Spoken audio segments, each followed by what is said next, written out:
Just wait till you see the tasty treats being created by the best cooks in the natural world.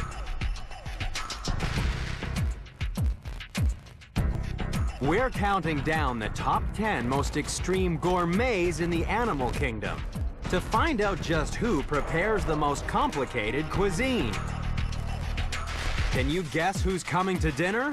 When gourmets are taken to the most extreme.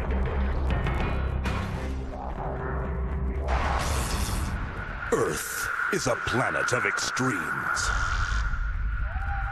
Extreme places. And extreme animals. But some animals are more extreme than others.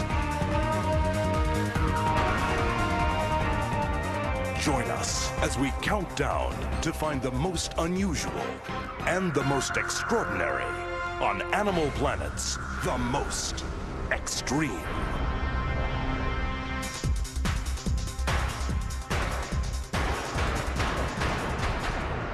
Number 10. Once upon a time, our ancestors were like most animals. They found food and ate it. But then they discovered fire. Harnessing fire opened up a whole hamper of new ingredients to our hungry ancestors.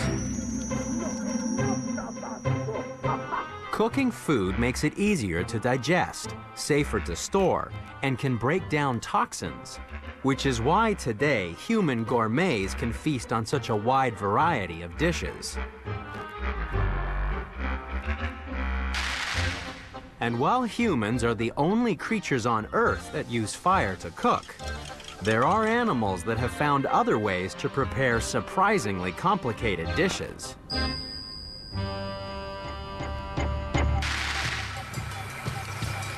Our story begins in the rivers of Africa, home to the least sophisticated chef in the countdown.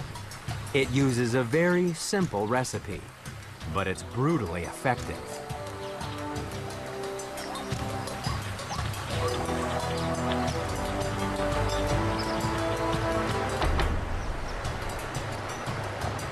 It pays to keep out of the kitchen when the Nile crocodile is looking for ingredients.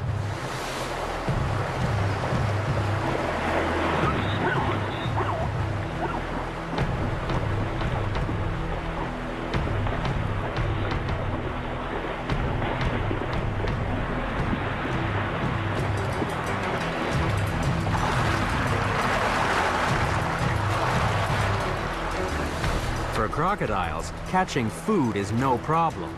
Their 60 cone-shaped teeth are driven into the flesh with the force of a sledgehammer.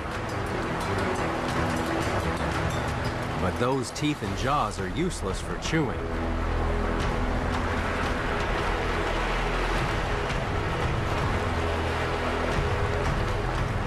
That's why they've come up with a unique way of preparing their meal for swallowing. It's called the death roll.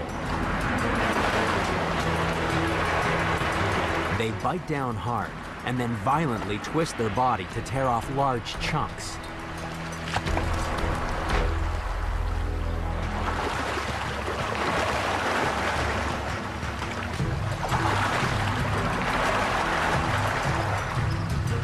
This simple approach to food preparation is why these high-torque blenders are number 10 in the countdown.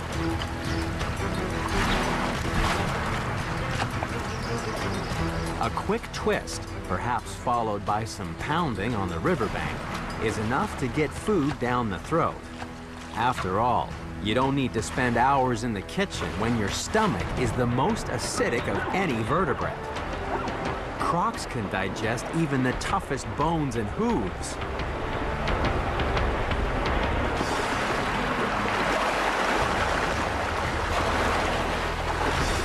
The crocodile's recipe for success is simply rip, shred, and enjoy.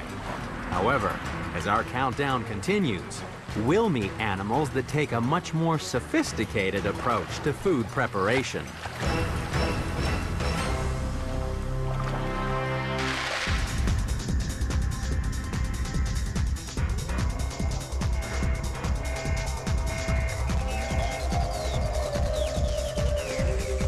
Number 9. Our next contender is the northernmost monkey in the world, the Japanese macaque. Back in 1953, its food preparation techniques shocked the scientific community.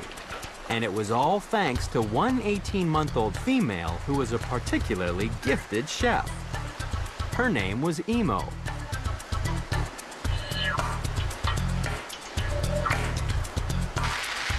Researchers had been luring her troop out into the open by emptying bags of sweet potatoes onto the beach.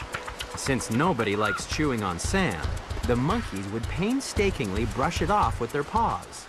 And then one day, Emo discovered it was so much easier to wash the potato in water.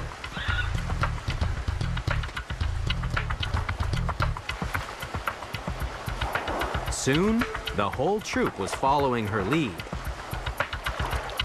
And then, Emo discovered that a potato tasted better if seasoned with a little salt from the sea.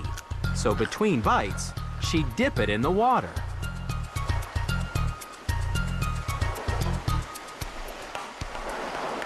Emo started a culinary tradition that continues to this day.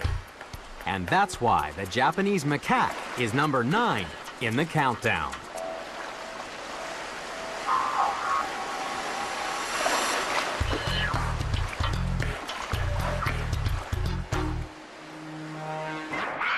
So far, we've seen mighty meat rippers and savvy spud dippers. But what's the connection between an Iroquois Indian, a twig, and a squirrel? And later, you just won't believe your eyes when we serve up a real square meal. That's coming up.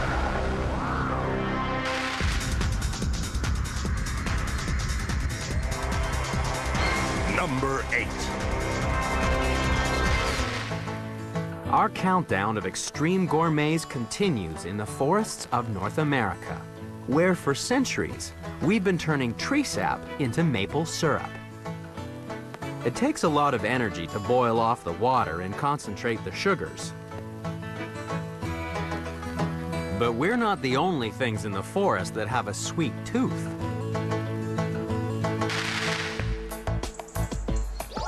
Hopping in to number 8 in the countdown is the red squirrel. For most of the year, these little rodents feed on pine cones and nuts. It's a diet that doesn't require a great deal of culinary skill. Simply find a nut and start chewing using their built-in nut crackers. Each year, their incisor teeth grow nearly 6 inches to cope with the constant grinding. In just 1 year, a single squirrel can eat 20,000 pine cones. But in winter, when its supply of nuts runs low, the squirrel starts preparing a different meal. It chews on the bark of trees like the sugar maple. But it doesn't drink the oozing juice straight away. It waits for water in the sap to evaporate in the winter sunlight. This raises the sugar content from 2 to 55%. The red squirrel is number 8 in the countdown because it makes its very own maple syrup to provide an energy boost in an otherwise lean time of year.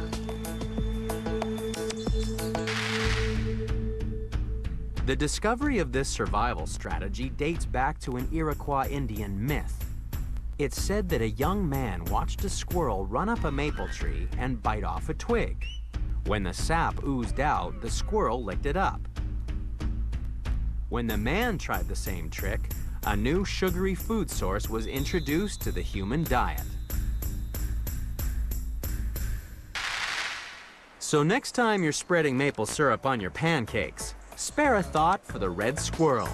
It's one gourmet that went out on a limb for a truly great meal. For our last 2 contenders, sugar and spice makes a gourmet meal nice. But coming up, we'll discover that it's not all sweetness and light when a dinner date turns deadly. And later, we'll meet an animal that comes out swinging when it takes on the toughest egg in the world.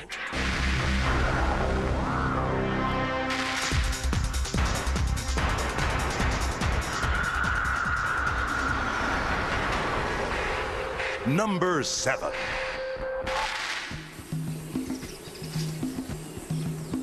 The next contender in our countdown of extreme gourmets loves an omelet, especially when it's made from the largest eggs on the planet.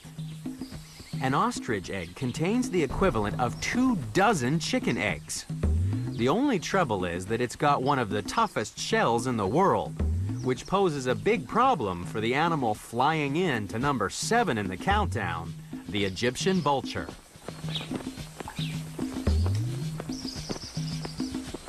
The smallest of all the old world vultures, its relatively weak beak and claws could never break an eggshell that's strong enough to support the weight of a human. So instead, it uses its brain. All it has to do is find a suitable rock to get cracking.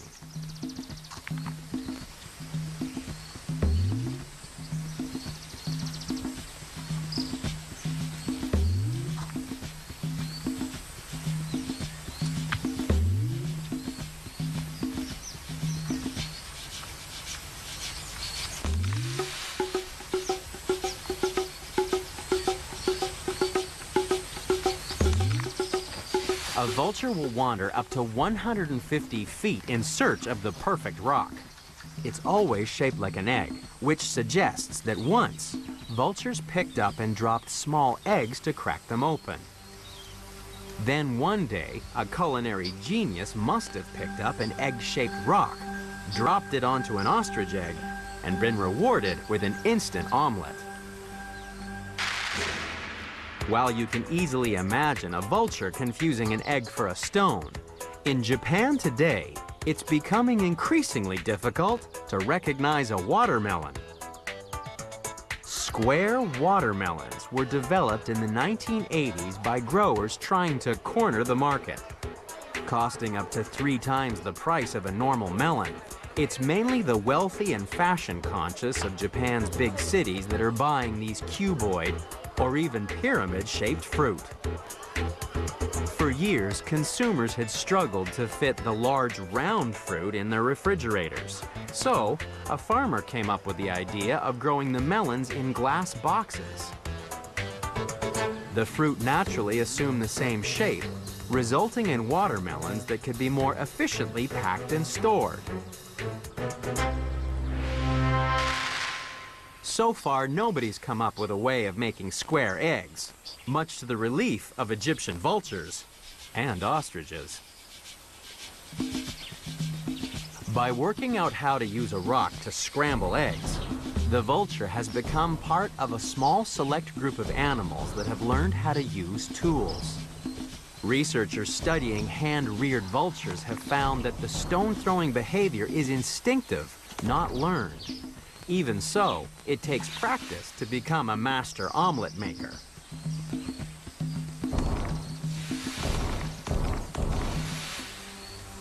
However, even the most skilled Egyptian vulture is just an amateur at using kitchen utensils compared to our next contender.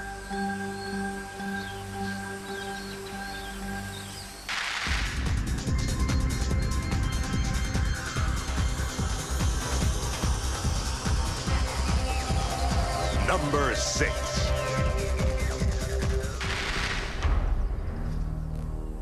The world is full of bloodthirsty predators, but one of the most gruesome of them all is a small songbird that thinks it's an eagle. Meet the shrike. What it lacks in size and strength, it makes up in attitude. It has to pound its prey to death because its delicate feet are definitely not the powerful talons of an eagle. In fact, they're so weak that it can't hold on to its food and eat at the same time. So instead, the shrike makes a lizard kebab.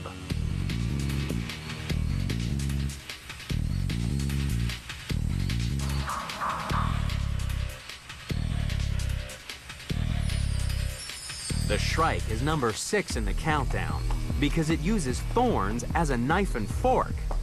The skewers hold the meal as this unlikely predator tears it apart.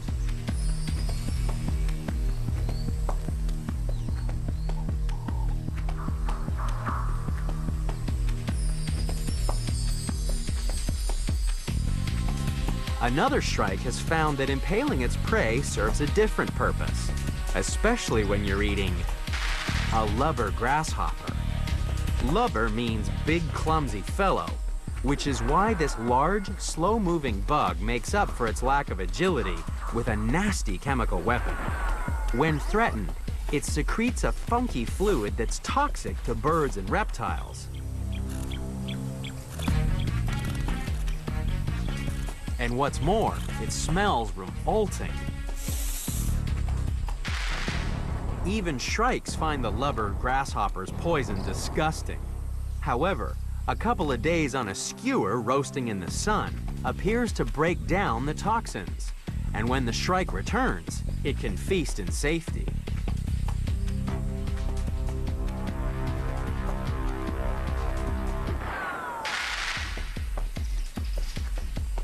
And leaving your meal to rot in the sun for a few hours is a great way to enhance flavor. This is one gourmet with truly rotten taste.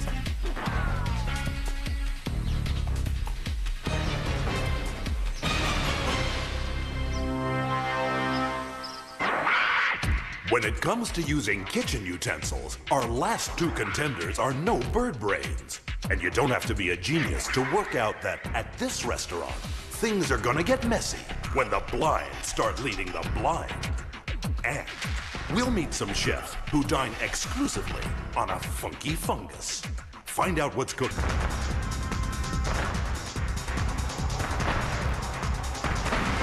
Number 5. The next contender in our countdown of extreme gourmets is a male that knows that the best way to impress a date is to prepare a romantic meal.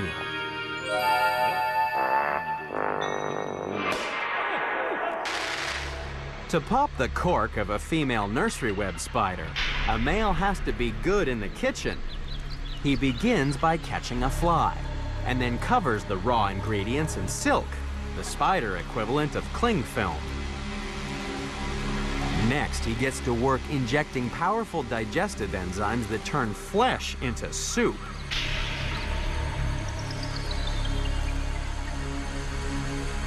Then, it's time to go a-courtin'. A scary prospect when your mate can be twice your size.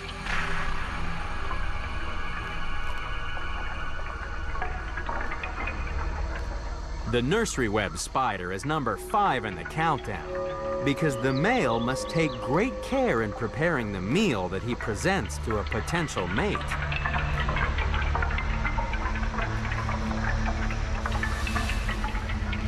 Until recently, it was thought that if the female didn't receive an appetizer, she'd turn the male into the main course.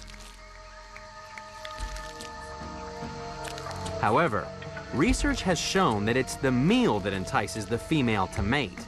And what's more, the size of the food parcel is related to how long the female will spend with the male. It seems that more eggs will be fertilized by more generous males bringing larger gifts.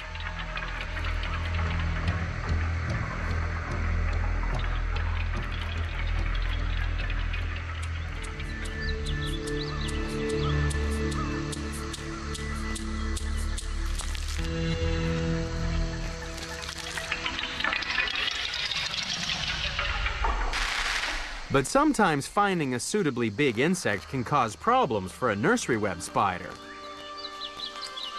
It needs to keep its 8 eyes peeled because occasionally the bugs bite back.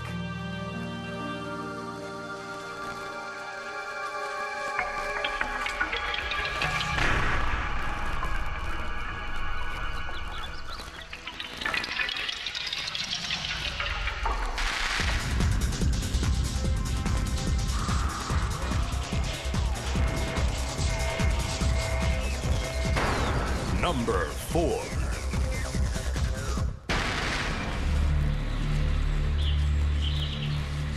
Burrowing in to number 4 in the countdown is a small Scottish beetle.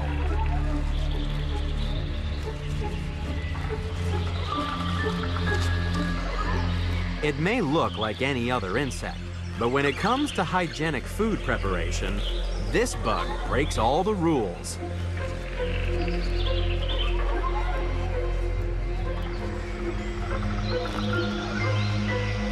Even its choice of food is disgusting, because it will only eat the dead bodies of small birds and mammals.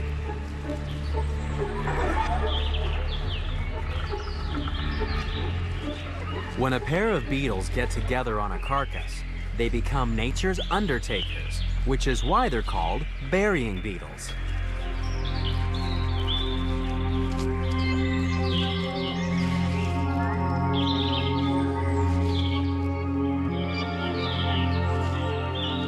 It only takes them an hour to move the corpse down into the crypt. And then they prepare the body for dinner. First, they roll it into a ball and pluck off all the fur.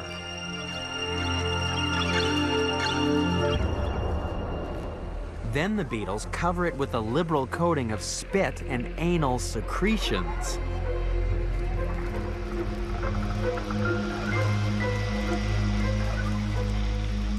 It sounds disgusting, but the fluids actually contain antibiotic agents that help slow down the rotting process and keep the carcass free from bacteria and fungi.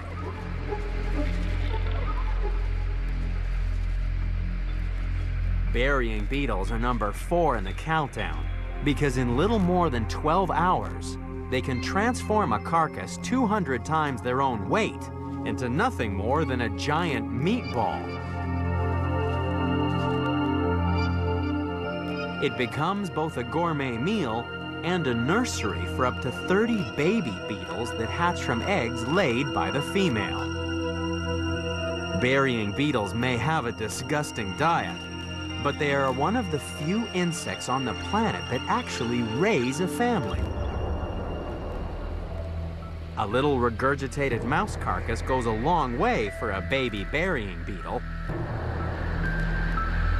By burying their food underground, the beetles can feast in complete privacy. It probably helps that in the complete darkness, they don't have to see what they're eating, which can make for an interesting dining experience for some intrepid human gourmets. Hey guys, how are you guys doing tonight? Hey. Hi. Hi. Welcome to Opaque. It's a most unusual restaurant in Los Angeles, where you order your food in the lobby. Okay, perfect. So we have 4 of them. Chardonnays. All right, perfect. All right, guys.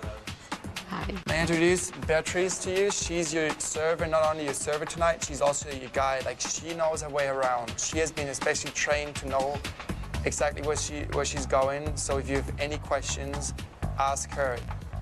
And most importantly, Beatrice is virtually blind. Her shoulder, do the same thing. Just try to stay close and don't let go. And Beatrice is just gonna walk you in. Any questions, she's the law, okay? It's time for the diners to find their table and for the cameras to switch to infrared. All right, guys, have a nice meal. I'll talk to you later.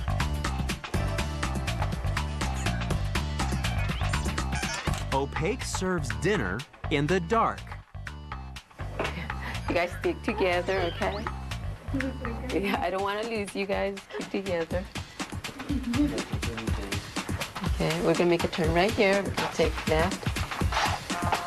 Keep following. This is like a haunted house. Right now, we're gonna make a right here, okay? And you guys, I need you guys to stay connected. We're approaching the table. I wonder how they go in there. Still connected. Here's yeah, keep connected. Okay, this is your chair. And in front of you, right there. Is this you? This is your seat. Beatrice? Yeah. Okay. I got you. Okay. Guys, This is Table, okay. That's your chair. Thank you. I feel like I can already hear better. And you. Oh, okay, sweet. There you go. So my work and my... smells so good here. Patrice navigates using the sound of her feet on the ridged mat and is used to life in the dark. But for the diners, it opens up a whole new sensory experience. You are Chris, huh? Yeah. Okay, I got your food, Chris. Your salad is here. It's gonna be right in front of you. Okay. Oh, that's crazy. It's right in front of you. I'm trying to memorize mine. One. I put it just to the left. Yeah, I gotta figure out a plan. Chris, I need your hand. I need you to know where your wine glass is at. Thanks. About 3/4 of our perceptions of the world around us come through our eyes. So, by removing our sight, we have to rely on other ways of sensing our environment. Definitely tangy. Tang. Everything's so, all of our senses, like all of my senses, my taste buds are just standing out so much. I probably got dressing all over my face. Hey, Chris, you think I could get this salad in your mouth? Try it. Go for it. Just don't spill it on me. I'll keep my mouth open. Where's your mouth? I'm gonna shut my eyes. Here you go. It's a really good fight. Sometimes it can be hard to know when you've finished your meal. Okay, let me try. Come for you. Figure out if there's anything else on the plate. Are you gonna be sorry? No.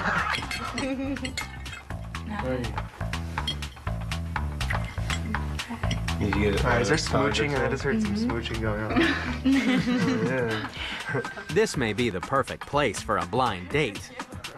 It's certainly far more romantic than eating with a burying beetle. But if you thought dining in a mouse meatball was disgusting, things just keep getting worse. If there isn't enough food to go around, the adults solve the problem by eating their children. It may seem cruel, but this act of cannibalism ensures that the remaining brood will have enough food to complete their development. Fortunately, these are the only animals in the countdown that turn their darlings into dessert.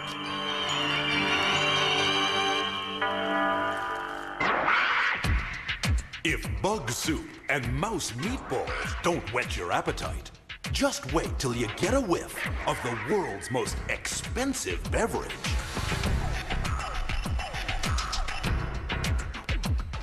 And later, you might find it a stretch to swallow a real dog's breakfast. That's coming up on...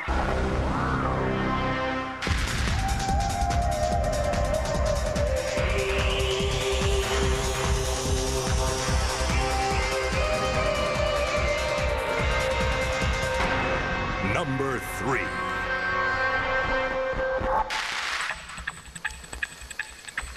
The next contender in our countdown of extreme gourmets orders its salad to go.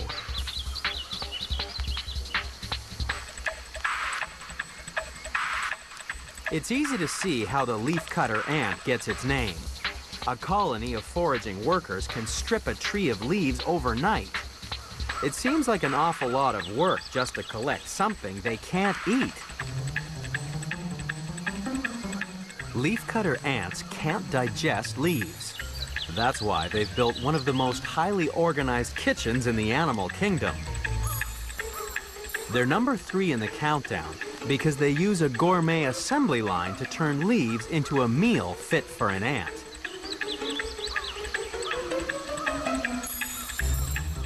Inside the nest chamber, the foraging ants hand over the raw ingredients to smaller workers. Their job is to prepare the leaves by chewing them into a fine mulch, and then adding a secret blend of herbs and spices that includes saliva and ant poop.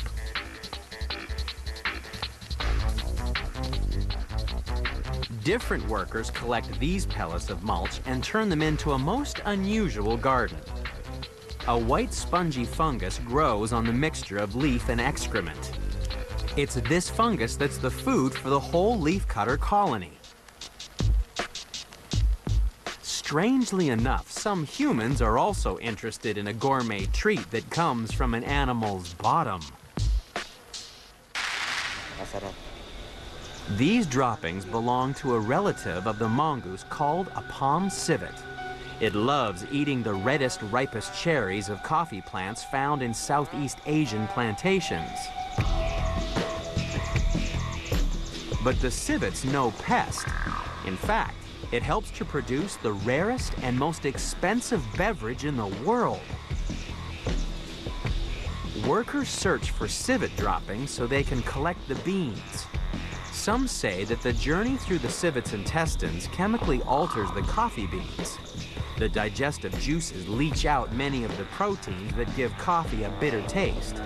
Called Kopi Luwak, civet coffee is said to make a smoother, better-tasting brew that's good to the last dropping. Some people will pay $50 a cup. Yes, there's an air about hot coffee that's hard to resist. Full-bodied, refreshing hot coffee makes any time a pleasant interlude. Won't you have some now?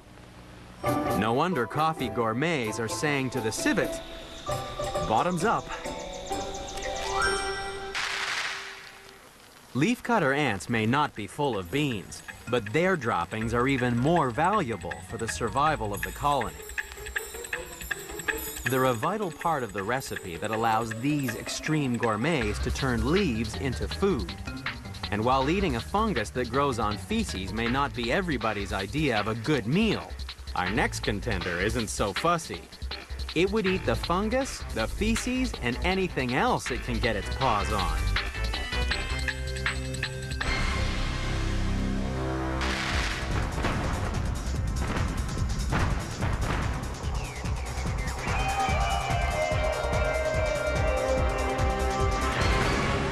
Number 2.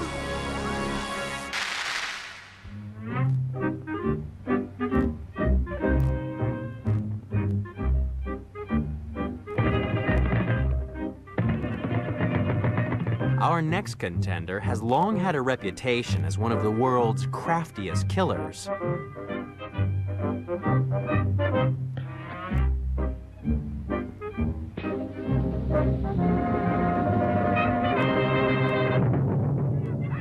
But one fox is also a dedicated gourmet.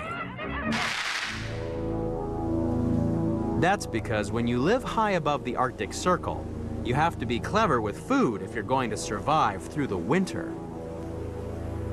Many small mammals avoid the big freeze by hibernating, but not the animal sneaking in to number 2 in the countdown, the Arctic fox. No bigger than a house cat, it has a relatively small stomach, and it doesn't lay down huge layers of fat as an energy store. It survives by taking extra food to go.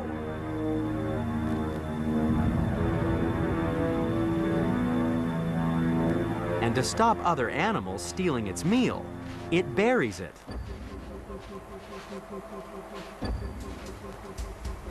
Arctic foxes have hundreds of these secret pantries scattered across the 20 square miles of their territory.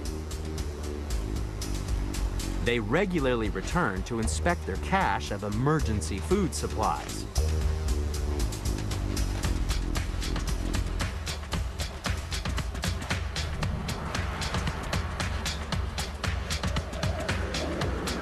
In this frozen wilderness, it takes a good memory and a keen sense of smell to find, store, and inspect the food supplies needed to survive the winter.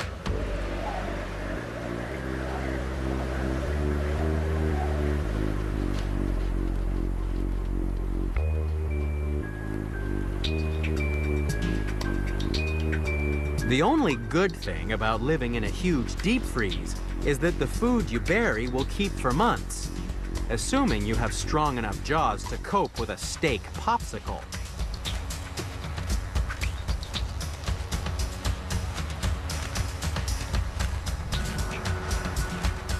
But don't go thinking that the Arctic fox just buries other animals' leftovers.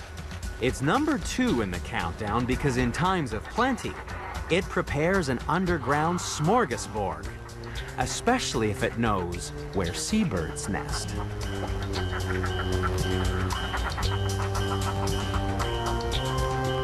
Researchers recently unearthed a fox cache that contained 38 birds, 4 rabbits, and about a dozen eggs.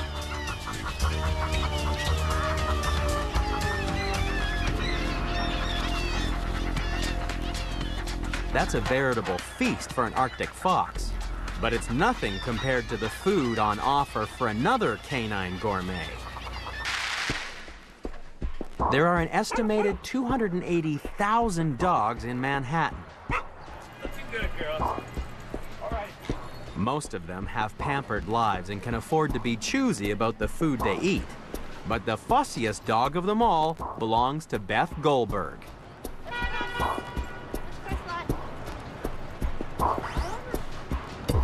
Meet Latka. Oh, my little puppy dog. Yes, you are so sweet. Yes, you are, my doggy boy. Latka is a professional gourmet. Are you ready? Are you going to help me, my little business partner? Today, we're going to test out the peanut butter treats, some veggie treats, yum, yum, yum, and some fruit treats. And Latka looks really, really ready. Latka, we're going to start with the peanut butter treat, okay? I want to see if you like this. Oh, he likes that.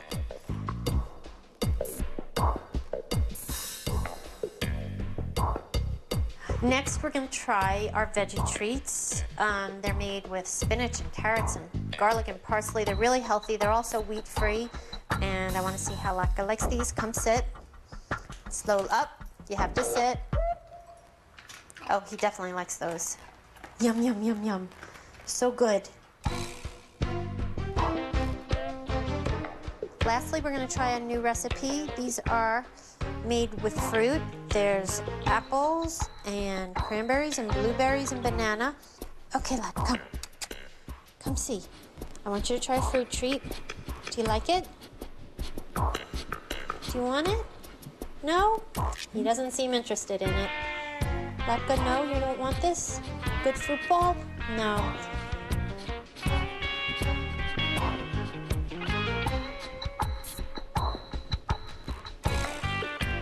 If Latka doesn't like it, most dogs probably won't.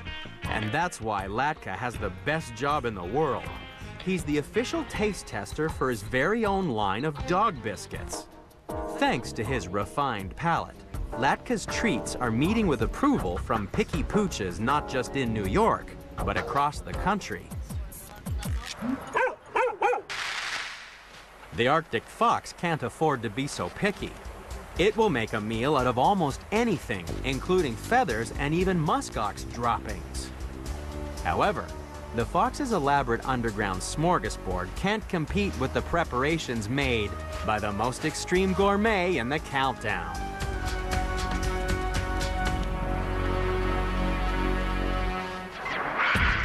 We've seen the 9 contenders. They're the best of the best. Only one animal puts more effort into creating a culinary masterpiece. It's number 1, and it...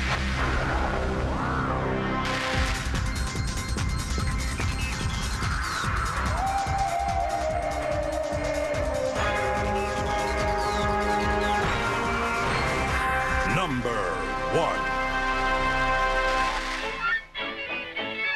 Some people love honey, even though they're sucking on nothing more than a big sticky pool of bee vomit.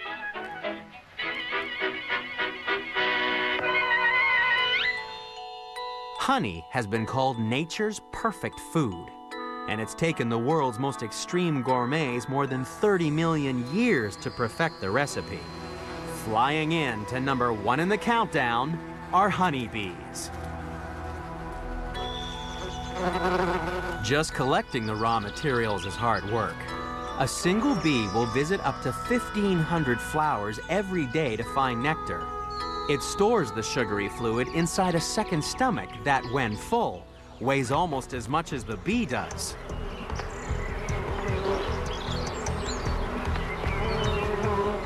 Then it's back to the hive where the process of turning nectar into honey begins.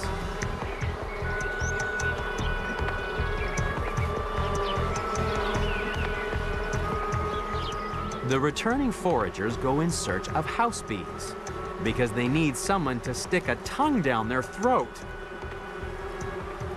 That's because the house bees suck out all the nectar from the forager's stomach. The next step is to throw it back up again. They regurgitate and swallow the sweet liquid up to 50 times. That way, enzymes in their saliva can break down the nectar's complex sugars into simpler forms that are more easily digested by bees. Then, they spit the thin liquid into wax storage cells.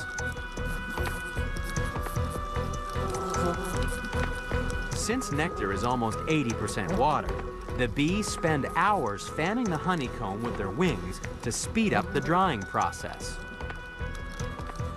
Only when the honey is the right consistency will they seal the cell with a plug of wax.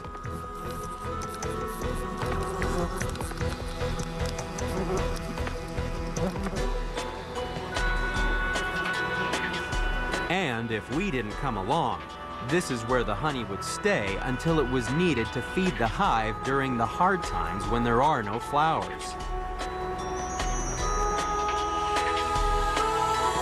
35 pounds of honey provides enough energy for a small colony to survive the winter. But to make those 35 pounds of honey, the bees in the hive will have to drink from 70 million flowers and fly a total of almost 2 million miles.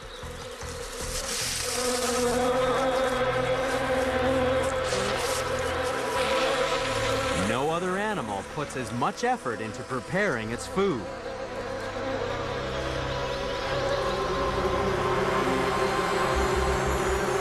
Which is why, when it comes to the gourmets of the natural world, the honeybee really is the most extreme.